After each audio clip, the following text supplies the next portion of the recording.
আল্লাহ রাব্বুল আলামিনের বাণী, ফাইন্না মাআল উসরি ইউসরান, ইন্না মাআল উসরি ইউসরা। আল্লাহ পাক বলেন, জেনে রাখো, দুঃখ এবং কষ্টের সাথে রয়েছে সুযোগ আর সুবিধা, আর অসচ্ছলতার সাথে রয়েছে উদার সচ্ছলতা। জোরে কোন সুবহানাল্লাহ। কাজে ভয় পাওয়ার কারণ নাই, হতাশ হওয়ার কারণ নাই। মন আশায় বুক বেঁধে রাখো।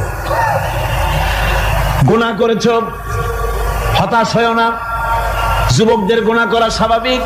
ইউনিভার্সিটির ছাত্র, কলেজের ছাত্র, প্রফেসর, শিক্ষক, অফিসার ঘুষ খেয়েছেন, জিনা করা হয়েছে, মদ খাওয়া হয়েছে, মিথ্যা কথা বলা হয়েছে, যাই কিছু করেন না কেন ভয় পাওয়ার কারণ নাই, নিরাশ হওয়ার কোনো দরকার নাই। আল্লাহ পাক ডেকে বলেছেন, কুল ইয়া ইবাদিয়াল্লাযীনা আসরাফু আলা আনফুসিহিম লা তাকনাতু মির রাহমাতিল্লাহ। আরে আমার আল্লাহর মতো এত ভালো আর কেউ আছে?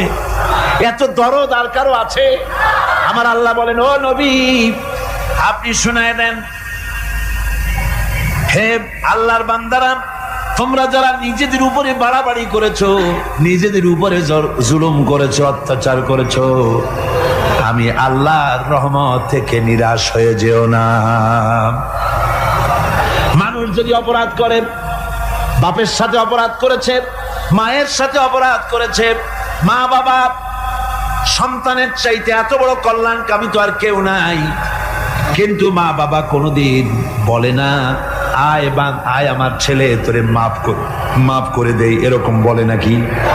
মন চায় ছেলে যদি মাপ চাইতো, খুশি হয়ে মাফ করে দিতাম, কিন্তু কেন যে আসে না, ডাকে না যে আয় মাফ করে দেই।